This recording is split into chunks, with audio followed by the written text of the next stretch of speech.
सोचिए, हर एक उड़ान के पीछे ट्रैकिंग का एक कितना मजबूत सिस्टम काम करता है। आज हम उन्हीं साधारण से दिखने वाले टैग्स को समझने वाले हैं जो इस पूरे सिस्टम की बुनियाद है। और यकीन मानिए, ये सिर्फ कागज के टुकड़े नहीं है, ये आसमान में हमारी आपकी सुरक्षा की गारंटी है।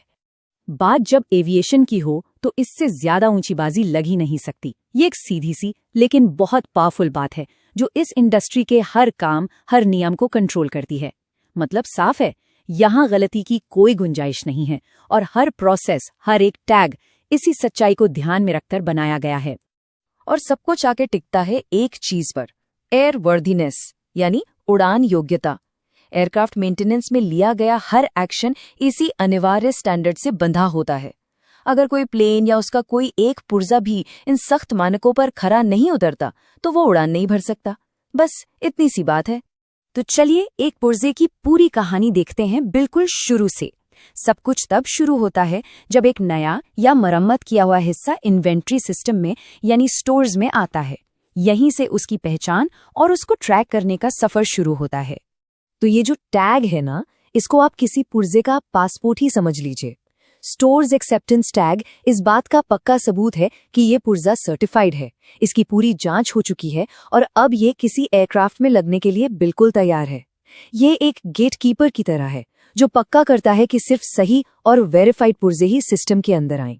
इस टैग पर लिखी हर एक जानकारी का एक बहुत खास मकसद होता है, जैसे बैच और रिलीज नोट नंबर। ये उस पुर्जे को सीधे उसके बनाने वाले से जोड़ते हैं। ओवरहॉल के बाद घंटे ये बताते हैं कि मरम्मत के बाद उसकी कितनी जिंदगी बची है, और शेल्फ लाइफ की तारीख ये पक्का करती है कि कोई पुराना, खराब हो चुका पुर्जा इस्तेमाल ना हो जाए।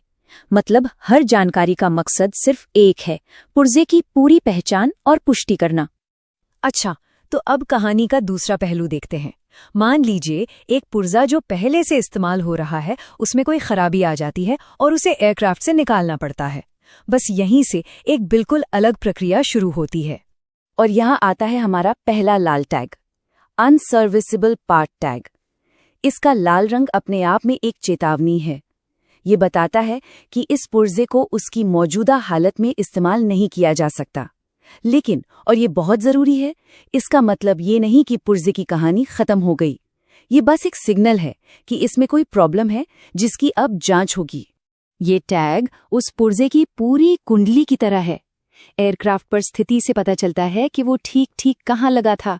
नए होने के बाद घंटे, चक्र उसके पूरे जीवन का हिसाब किताब देते हैं। और यही सारी जानकारी मिलकर ये तय करने में मदद करती है कि क्या ये पुर्जा ठीक हो सकता है या नहीं। लेकिन तब क्या होता है जब कोई पुर्जा ठीक हो ही नहीं सकता? जब ये फैसला हो जाता है कि एक अनसर्विसेबल पुर्जे की मरम्मत नामुमकिन है, तब वो अपनी जिंदगी के आखिरी पड़ाव पर पहुंच जाता है। और ये है दूसरा और आखिरी लाल टैग, स्क्रैप टैग। ये है फाइनल फैसला। ये टैग एक तरह से उस पुर्जे का डेथ सर्टिफिकेट है। ये ऐलान करता है कि इस पुर्जे की सर्विस लाइफ अब हमेशा के लिए खत्म हो गई है। इसका सबसे जरूरी काम ये पक्का करना है कि ये पुर्जा गलती से भी कभी किसी एयरक्राफ्ट में दोबारा न लग जाए। अब यहाँ देखिए जानकारी का फोकस कैसे बदल जाता है। यहाँ ऑपरेशनल हिस्ट्री से ज्यादा जरूरी है internal inventory control. Unit, class और स्टॉक नंबर जैसे कोड उस पुर्जे को सिस्टम में ट्रैक करने में मदद करते हैं ताकि उसे सही तरीके से डिस्पोज किया जा सके। और स्टोर कीपर का साइन इस पूरी प्रक्रिया को ऑफिशियल बना देता है। तो अब हम इस पड़ताल के दिल में उतरते हैं। हमने दो लाल टैग देखे हैं, एक है अनसर्विसेबल और दूसरा है स्क्रैप। चलिए अब आमने सामने रखकर इनके फर्क को बिल्कुल साफ साफ समझते हैं। ये बहुत जरूरी सवाल है क्योंकि रंग भले ही एक जैसा हो, लेकिन इन दोनों टैग्स का मतलब और नतीजा जमीन आसमान का होता है। एक टैग कहता है शायद, जबकि दूसरा टैग कहता है कभी नहीं। तो कैसे तय होता है कि कौन सा पुर्जा ठीक हो सकता है और कौन सा हमेशा के लिए कबाड़ बन जाएगा? चलिए एक एक करके देखते हैं। सबसे बड़ा फर्क तो इनके मकसद में है। अनसर्विसेबल टैग का काम है पुर्जे को मरम्मत के लिए भेजना, इसीलिए उसे नए होने के बाद घंटे और एयरक्राफ्ट पर उसकी पोजीशन जैसी ऑपरेशनल जानकारी चाहिए। वहीं दूसरी तरफ स्क्रैप टैग का मकसद सिर्फ और सिर्फ पुर्जे को नष्ट करना है। उसे ये जानने की जरूरत नहीं कि पुर्जा कहाँ था, उसे चाहिए स्टॉक नंबर जैसे इन्वेंट्री कोड। यहाँ तक कि साइन करने वाले लोग भी अलग हैं। एक तरफ वो जिसने पुर्जा हटाया, दूसरी तरफ वो स्टोर कीपर जिसने उसे नष्ट करने के लिए रिसीव किया। तो साफ है ना, एक टैग ऑपरेशन पर ध्यान देता है, दूसरा लॉजिस्टिक्स पर। तो अब इन टैग्स की छोटी छोटी डिटेल से हटकर जरा बड़ी तस्वीर देखते हैं। आखिर ये सब कुछ एविएशन सेफ्टी के उस एक बड़े सिद्धांत से जुड़ता कैसे है? तो ये जो पूरी पेपर वर्क की प्रक्रिया है ना, ये सिर्फ खानापूर्ति नहीं है, ये कारीगरी के ऊंचे स्टैंडर्ड्स का एक जीता जागता सबूत है। हर साइन, हर नंबर ये साबित करता है कि बनाने वाले के हर एक निर्देश और नियम का पालन किया गया है। ये जवाबदेही की एक ऐसी चेन बनाता है जिसमें कोई भी कड़ी कमजोर नहीं हो सकती।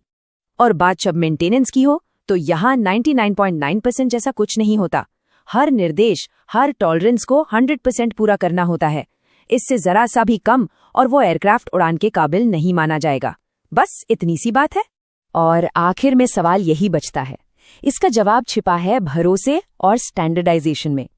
जब दुनिया भर में हर इंजीनियर और हर टेक्नीशियन एक ही सिस्टम, एक ही भाषा और एक ही तरह के टैग का इस्तेमाल करता है, तो वो भरोसे और जवाबदेही की एक ऐसी चेन बनाते हैं जिसे हम देख नहीं सकते। और यही वो चेन है